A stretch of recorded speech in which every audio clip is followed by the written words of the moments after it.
comments, I concur with them wholeheartedly. I want to address two things.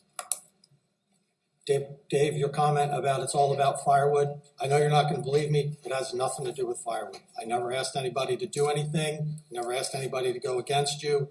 I had several times I met your brother and said, I wish I had brought the check, I didn't know you were going to be here. I've apologized numerous times for it, for how long it took me to pay you, and I'm just telling you face to face, this has nothing to do with firewood. I always had an intention to pay you, and I can't apologize. You know, I'm going to have to stop apologizing. That's like the fourth time I've apologized. I guess you're not going to accept the apology. I also want to address the deer fence on my property. 20 years ago, I put deer netting up on trees around my property because I had a neighbor. I had a crazy neighbor too that was feeding the deer 250 pounds of corn a week. I had half-acre lot that I counted as many as 27 deer on. They were destroying my property.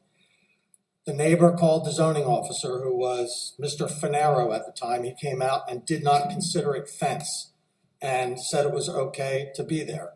10 years later, the neighbor decides to complain again. We have a new zoning officer. That zoning officer decided that it was fence and that it would have to come down or I could go for a variance. I went through the process, put escrow money in, went for a variance. There was other people at that meeting that spoke because they were concerned that they had this too, that it would become, you know, they were concerned that theirs has to come down. And I didn't get the variance.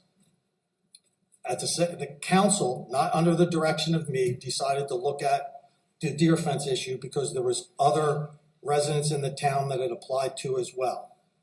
They reviewed the deer fence, they looked at my deer fence, they looked at other people's deer fences, and they passed an ordinance that made mine not any good anymore. I had to tear down what I had up, and then I was able to put stuff up that met the new ordinance.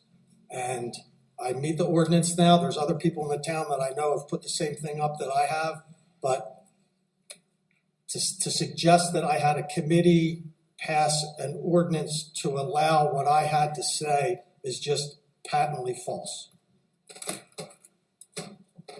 Anyone else have any comments? The only thing I would like to address, and especially with Heather, is that I